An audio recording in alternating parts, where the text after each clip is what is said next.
Thursday, August 31st. This is the Hermetic Hour. I'm your host, Poke Runyon. And tonight, we revisit non-madol out in the Pacific.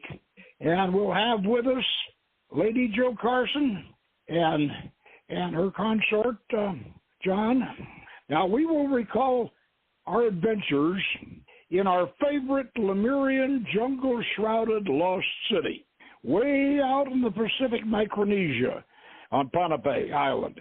Now, Lady Jo, having done her 2009 film, Dancing with Gaia, featuring an equally ancient ruins in Malta. Now, she visited non-madol a few years after us. I was out there in 1988, and Mark Nelson was out there either 10 years before I was, and Mark and his wife Marlene, they got some underwater footage of the underwater city that's off the breakwater in non-madol, and we showed that in our film Beyond Lemuria. Now, our broadcast tonight, the reason why we're doing it tonight, is prompted by the recent Netflix and History Channel episodes featuring Graham Hancock and Hatcher Childress, respectively and respectfully, both of whom confirm and reprise the physical evidence for a pre-Ice Age lost continent in the Pacific, which we presented on video 16 years before they did. Of course, since then, Göbekli Tepe in Turkey, which is 12,000 years old, actually older than that, 12,000 BC, and Gunung Pandang in Indonesia, which the lowest levels of Podang Mountain go back to 20,000 BC. They've been unearthed, and which we will add to our Lemurian mix tonight. But even these revelations do not satisfy mainstream archaeology. They have been persecuting Graham Hancock while ignoring Hatcher Childress and our Beyond Lemuria, which Hatcher Childress used to carry in his catalog. Well, now you can get Beyond Lemuria, our film, which features non-madol, and Lady Jo's Dancing with Gaia, which has film of the Malta ruins, from pokerunyon.com. That's our bookstore. So drop in and check us out. Now, before we get right on into this, I'm going to check and see if our guests are on board. Lady Jo, are you there? Right here. Oh, you're right there. Let me kind of set the stage for this. What got this whole non-madol thing started with us is a 1911 fantasy novel called Moonpool. And this was by a William Randolph Hearst editor, Abraham Merritt. And Abraham Merritt, his hobby was writing fantasy romances, and he was a newspaper editor, but he was also kind of an amateur anthropologist. And he wrote this novel, Moonpool, which was set out on non-madol. And in the novel, a number of adventurers penetrated down into an underworld under the city of non-madol. And this is this cavern world under there, which was inhabited by an ancient civilization that had high technology. And also, one of the most interesting things about Moonpool was that there was a strange interdimensional creature called the Dweller, which was a creature of light. It rose above the vault on Non-Duas, which both Lady Jo and I have been into. In our film Beyond Lemuria, you can see me coming out of the vault. But in the novel Moonpool, the Dweller, this creature of light, which stole people's souls, it rose up out of the vault, and it's best described as looking like the tree of life, with all the colors, all the colors of the Minuta Mundum, we call it. We did a show some time ago, which is in the archives, and those of you who are students of the Hermetic Hour, you can go back in our archives and find it, called Decoding the Moon Pool. Because Merritt, when he wrote this, was working for Hearst, and Hearst and Merritt were both very anti-communist. And this book came out right during the Bolshevik Revolution. And quite frankly, the Tree of Life being an evil interdimensional creature, unfortunately, it was Kabbalistic, and this is kind of curious, at least that's for Moon Pool. But that has translated itself not just into our interest, into my interest in non-madol. I wanted to go out there because I wanted to find, some traces of a lost civilization. But I read the Moon Pool when I was in high school, and I was fascinated. Anyway, Giorgio Tsoukalos, during this latest Ancient Alien segment on non-madol, Giorgio Tsoukalos talked about the natives today thinking that strange lights, rose over non-madol at night, and I was wondering whether Giorgio got that idea from the Moon Pool, because I questioned some of the locals very carefully about the Moon Pool, and I expected to find a bar in Colonia, the city, named the Moon Pool. It would be a great name for the bar, but unfortunately nobody named it that, and nobody told me of anything. I didn't uncover any folklore that matched anything Merritt had talked about in the Moon Pool. And anyway, Graham Hancock did a show on non-madol on Netflix. He actually dove off the breakwater and showed some pictures of what might be ruins of the underwater city. Now, we beat him to it. According to local legend, and this was recounted both by Tsoukalos and Childress and also by Hancock, two brothers coming from the mainland, or that would be China, two brothers arrived back in our Middle Ages around 1100 AD in Pohnpei, and said they were descendants of people who had originally built a city out on the island. But when these two brothers, Olosopo and Olosipo, when they finally got down to where non-madol is, to what's called Heaven's Reef, they looked down into the lagoon and they saw the ruins of Kanamwiso, the sunken city. They saw the ruins. That must have been a very clear day, because there's only one month of the year that when the water in that lagoon is clear enough to really do any good photography. Mark Nelson dove down 80 feet off the breakwater. We have that footage shown in our film Beyond Lemuria. Lady Jo, you want to take over and talk about some of the experiences you had out there? Sure. It's almost like I don't know where to begin, because there was really a lot of things that we encountered there that were extremely special and had a numinous quality about them. I'm going to describe one experience, and then John Reed, my husband here, is going to describe a different thing. We went out there to non-madol and, did the whole adventure of finding it and, doing the walk and seeing all these really impressive buildings made out of huge six-sided volcanic rock, I guess it is, made out of basalt. And columnar basalt, right. And they're built like log cabins, the construction style, except they're huge. And so you're going between these buildings, and it's jungle, and then at a certain point, the path is that, depending on the tide, but most of the time you have to basically cross the water and get your feet wet, and up to about ankles and knees. And then we crossed over to this other section where there were some larger buildings, including this place called Non-Dewas, which is in the northern corner of non-madol, all of which is on the eastern side of the island, the larger island of Pohnpei. So we're going along, and we encounter this Non-Dewas, which this particular building, if I recall correctly, is the Cemetery of the King.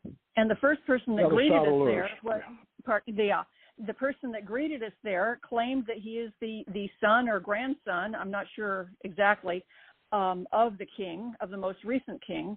And he certainly carried himself in a regal fashion, but he demanded some money in a very, very polite way, which of course we gave him. It wasn't much.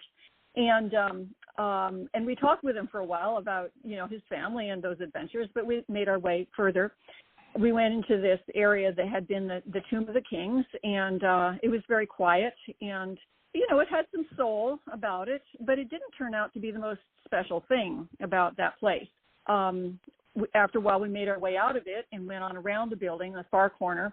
In the northernmost corner of the building, there's a kind of a causeway that parallels the building itself on the water side of it.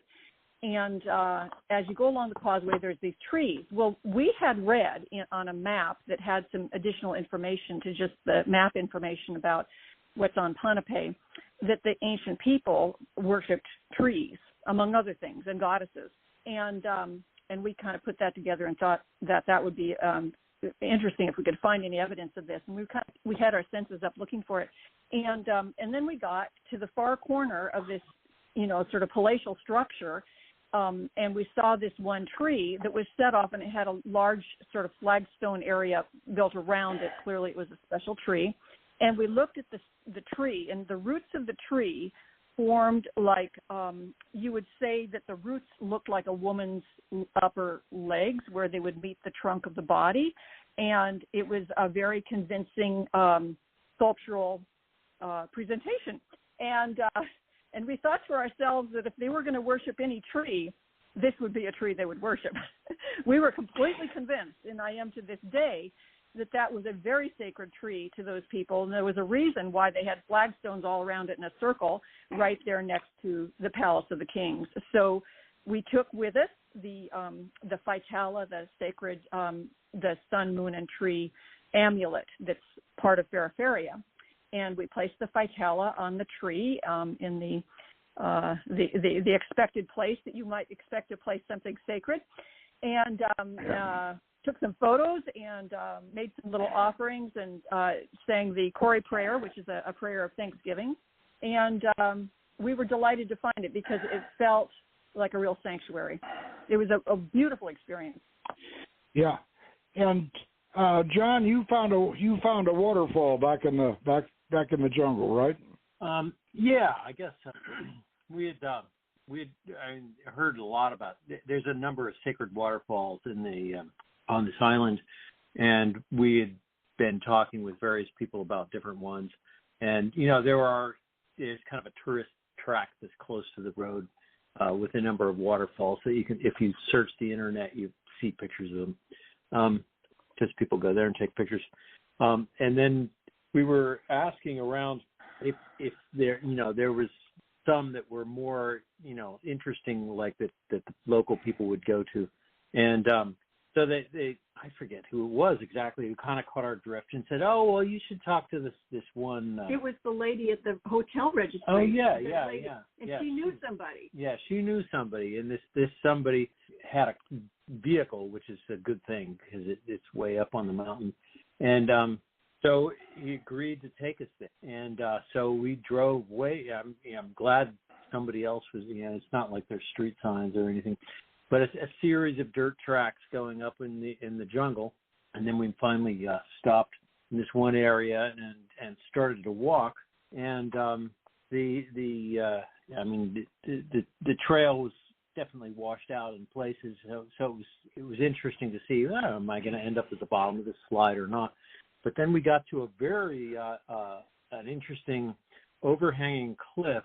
Let me introduce it a little easier. That one of the other people we talked to said, well, if she likes you, she will, you will get wet, and if she doesn't like you, you will be pushed away from the waterfall. And so we didn't know exactly what that meant because we got there and the ceiling of this cave is dripping from 40 or 50 feet above us, and our guide that tore off a piece of greenery and added it to a stack of dried vegetation in the cave, and replaced a rock on top of the stack it all there, and actually, and with his lead, we did the same thing. And it was for the god Luke. The god Luke, L-U-K. L-U-K. Yeah. And so we did that, and he showed us where we could stand under a dripping part of the waterfall, stuff like that, and then said, "Oh, there's another one farther. Do you want to go there?" But he didn't make it sound too promising. He didn't make it sound very promising at all. But we were very interested in seeing what there was, so we scrambled down the hill, and after a while, the rocks got pretty slippery because they were pretty wet, and we got down to the bottom of this where the waterfall poured off above us, I don't know, over 100 feet, maybe a couple 100 feet up there. And it just sprayed down all over these rocks, which were suggested rocks, I would say, in the same way that the tree was suggested. And the cleft right between the main rocks was definitely the focus of the waterfall, and of course, our attention also. And we spent an hour easily, just reveling in this waterfall, and which was calm and definitely getting us wet. But I could see how the interior of this jungle, it rains probably 400 inches a year or something like that. So you could see how flash. Oh, that island has more rain than just about anywhere else in the world. Yeah, and it's an impressive amount, and you could tell how sometimes there would be a lot of water coming out of here, and it would push people away.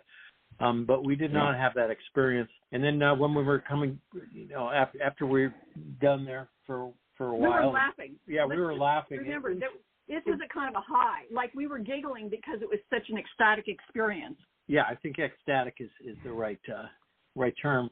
And our guide there was definitely he was pretty happy to hang out as long as we wanted. He was fully supportive of our enjoying this waterfall.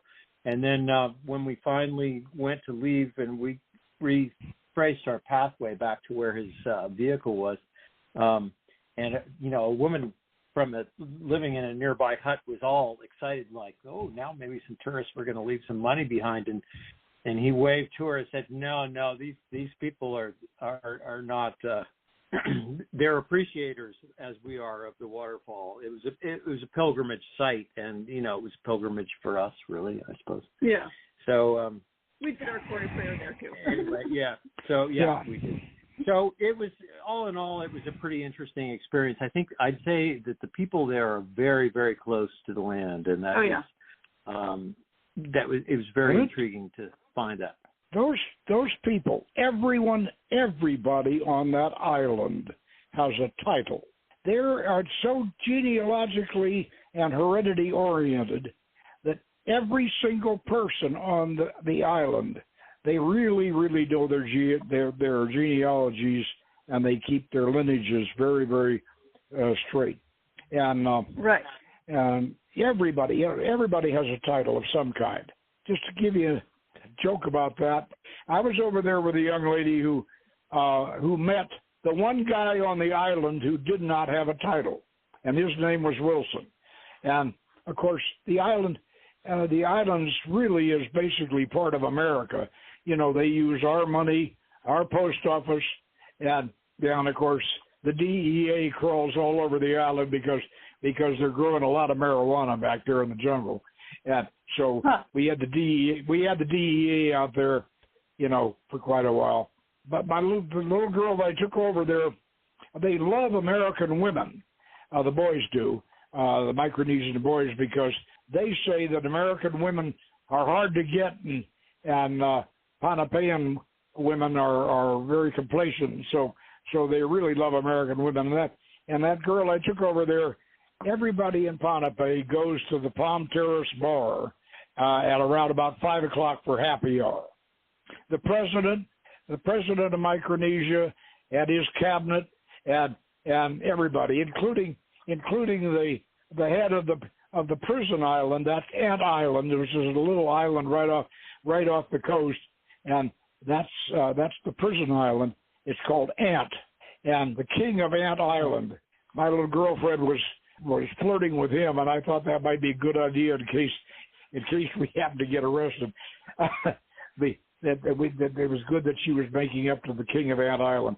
Everybody has a title. In fact, when we went down to non-madol, down in the Millennium, we paid the king's son, and he was 12 years old. I don't think you met this kid, and he was 12 years old, and he was sitting out on a rock, and we came in on an outboard, in a sampan, or with an Evinrude outboard on it, and here's this kid, this 12-year-old kid, sitting on a rock as we come in the canal, coming in toward Don Duas, and he's got his hand out for the $10 bill, which is the fee that the king gets for non. I don't know whether they still collect that or not, but they did. He's older now. How much was it this time when you were there? He only charges $3 a person. There was 3 of us, so it was $9. Yeah. Well, but we walked in from the land side, so might be more if you were coming on a boat. Yeah. Anyway, you had pockets. Talk about the construction. I want to tell a story that I heard when I was there. I collected a lot of, I'm as much of an anthropologist as Merritt, that wrote the Moon Pool, and I collected all kinds of stories over there. And those basalt prisms, those great big logs of basalt, to make that log cabin structure, all those log cabin type structures that they made out of these stone blocks. They got most of those that basalt came from Soken's Rock up on the north end of the island. That big rock up there by Colonia. It's kind of like Diamond's Head Diamond's Head next to, in Hawaii. Well, what they did to build Don Duas, they kind of heat treated those the side of Soken's Rock and cracked those big pillars off. If you listen to them, they say, yeah, then we flew them down there with magic. That's what they told us. The story I heard, and I did not confirm this, but the story I heard was that during World War II, the Japanese army took Singapore on bicycles. They rode bicycles down the Malay Peninsula and took Singapore. And when they took Singapore, they captured really big British coast defense guns. These coast defense guns were as big as the rifles on battleships, and they weighed each one of these. They were 14-inch coast defense guns, 14-inch barrels, and the Japanese captured them, and they thought they got the idea that, well, why don't we take one of them up to Ponape and put it on the top of Soken's Rock, and we can keep the Americans off of Ponape with this big British gun. So they managed to send it up there. They sent the gun up to Ponape on a freighter, and somehow they got it off the freighter onto the pier at Colonia. Then the Japanese commander, had this gun, and the ship left, and he stuck with the problem of how do I get it up on top of Soken's Rock, and that's when an old Chamorro, and that's what they call a shaman in Ponape, a Chamorro. An old Chamorro, Ponape and Chamorro said, well, look, if you pay us what we ask, and I don't know what the figure was, but it was a good figure in British pounds or money or whatever. He said, we will get the gun up on top of Soken's Rock for you. That we have one condition. And so the Japanese commander said, and what's that? And the Chamorro said, don't watch us doing it. We don't want to be observed. You pay us, then you go to your barracks and go to sleep and come up the next morning, and we'll have the gun. The gun's going to be up on top of the rock for you. And then so the commander said, okay, if you can do that, we'll pay you. And supposedly they did it. And according to what I've heard, that old gun is still up on top of the rock, rusting away up there on top of the rock. We saw it. Did you see it? Saw it. Oh yeah. It's way up there. It's a long hike and it's a steep and sweaty one. Yeah, it's a bit of a rock climb in places, and so getting it up. But that big old gun from Singapore is still up there. Still up it's there. Still up there. It's a little rusty. Oh, that's great. Now let's examine this a little bit because, of course, we are magical. Fairy and the OT are magical, and this is the Hermetic hour. So let's examine this a little bit. If you want prestige on Pohnpei, and of course these people with all their titles and everything, and kings, dukes, princes, and everything that they are, prestige is what they like. And if you really want to get prestige on Pohnpei, which is a rural, it's kind of a rural sort of a hunter-gatherer culture, then if you can grow the biggest yam, the prestige that you gain by bringing the biggest yam into the village or whatever, that's real prestige. And these yams, giant sweet potato, these yams can be so big that they weigh almost a ton. They're huge. And these guys can lift they can lift these great big yams out of the ground and carry them. Now that's big mana. That's Hawaiian talk for chi power, Mana tapu, of course, is negative power, and mana is good power.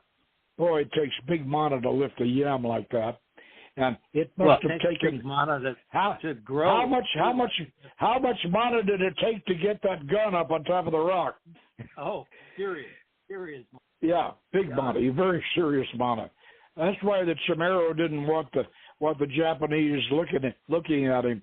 He figured, by gosh, if they see us do that, they're going to have us doing all kinds of stuff that we probably don't want to do. So he said, don't watch us. Yeah.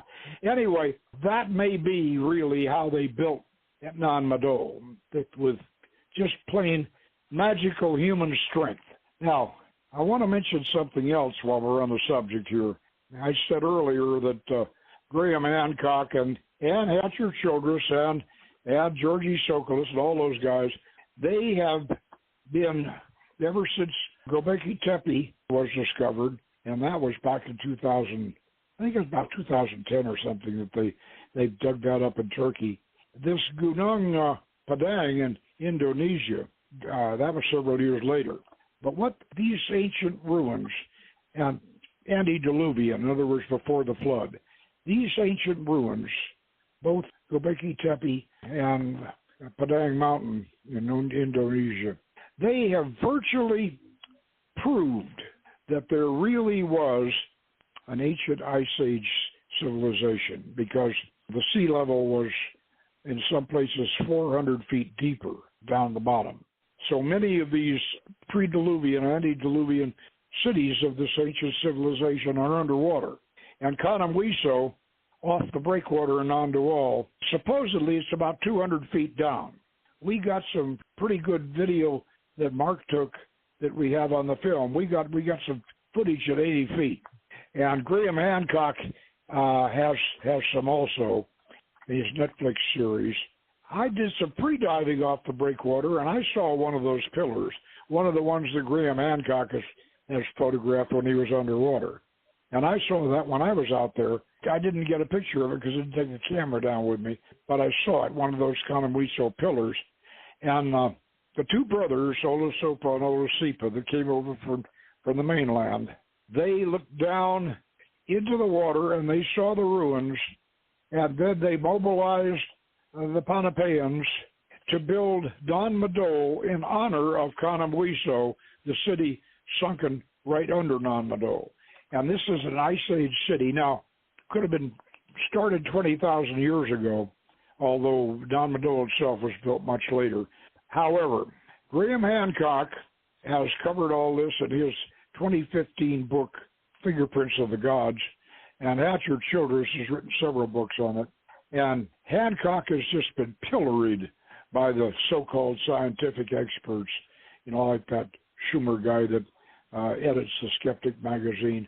Even Scientific American printed one of his articles debunking Padang and debunking Don Madol in the process. Now, Gunung Padang, if you look at that mountain in Java, have you guys seen that thing yet? Yeah, we did go ahead and look up several, some videos and some articles about it. And those basalt prisms look just like the ones in madol. Right. Sure. Yeah. Yeah.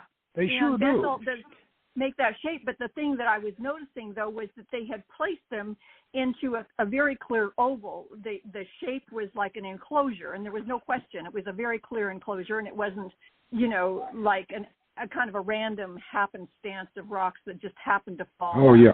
It was really clearly a shape that was set up in order to enclose a very specific space. Yeah, and what's interesting is what's inside of it, and they've carbon dated the structure underneath. The older structure goes really way back. Yeah, true. I mean, some of the carbon dating things are 25,000 years. I think that was the oldest one. Was the one the furthest down, the very first level was around 22 to 25,000 years ago, which is very, very, very old. I wish Fred had been alive to see this, because one of Fred's favorite books was Hamlet's Mill. Oh, yeah. Yeah.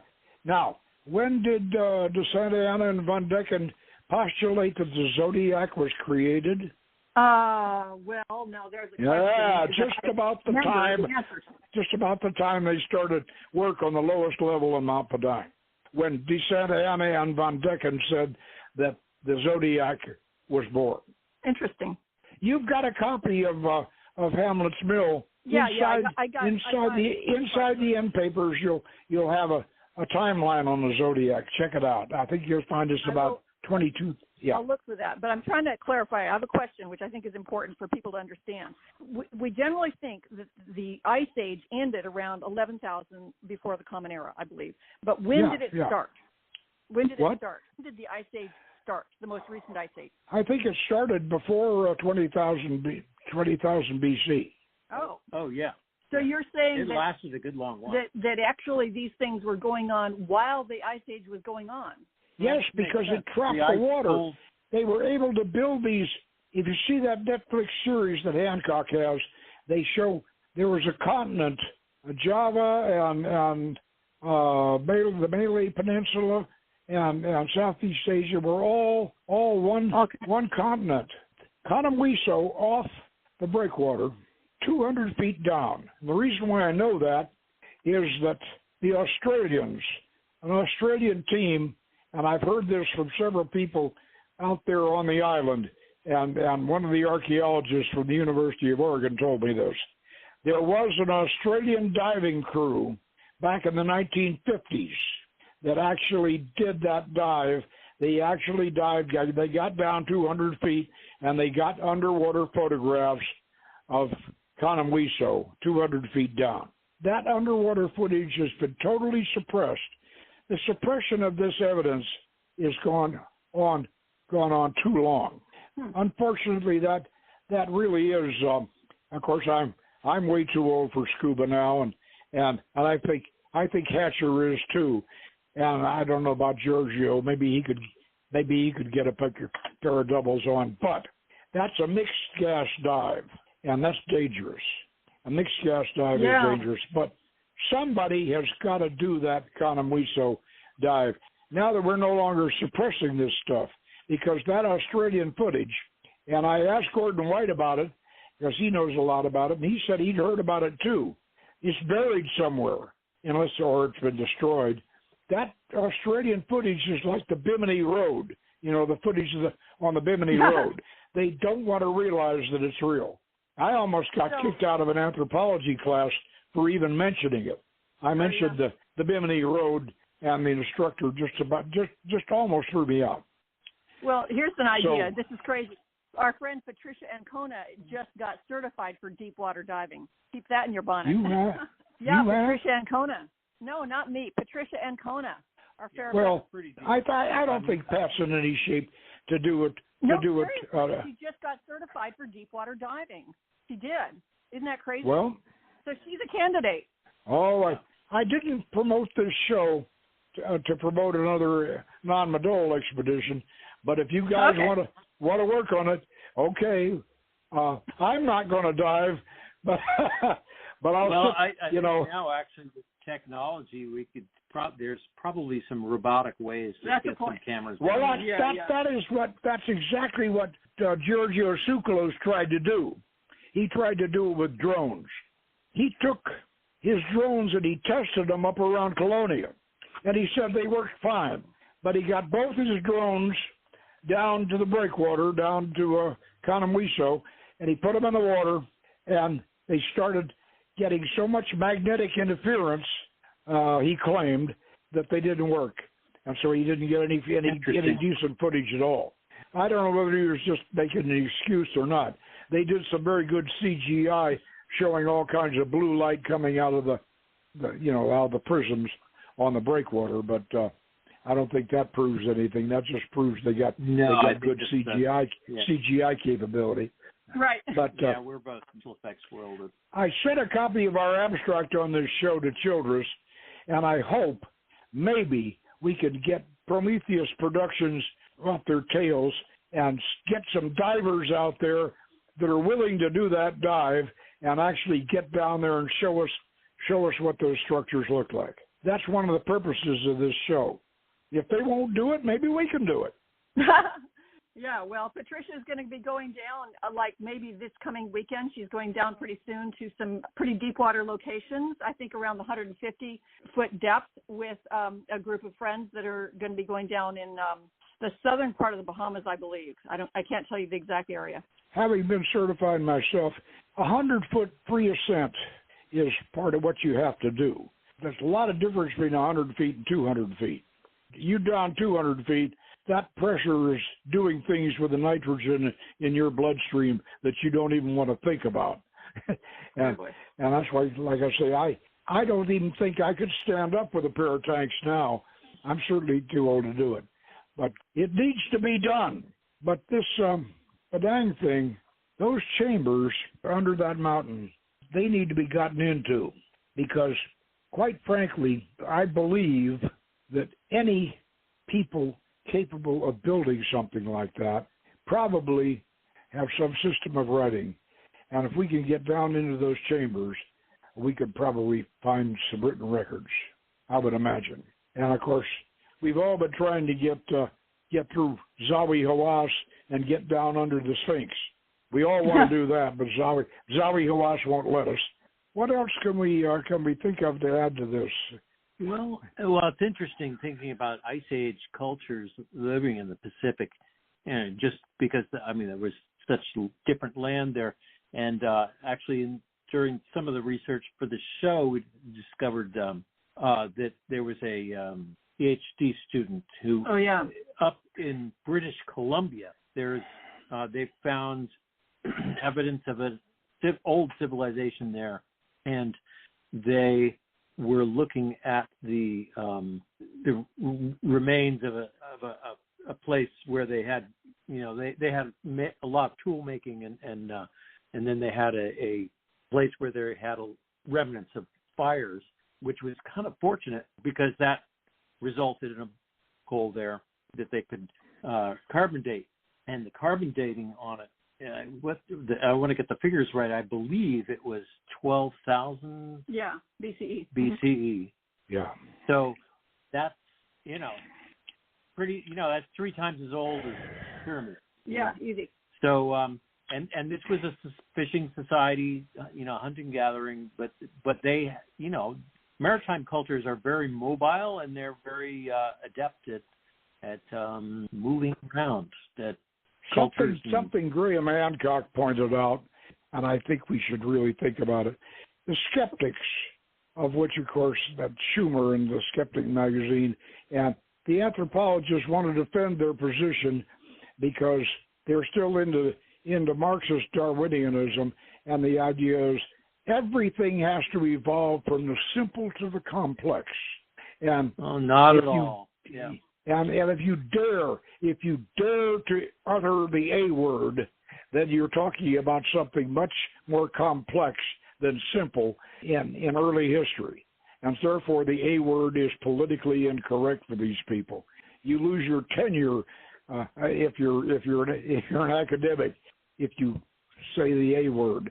And of course, we can't call Lemuria the L word because I think that's already been taken. But anyway. What's the L word? Help me out. The L, Lemuria, yeah.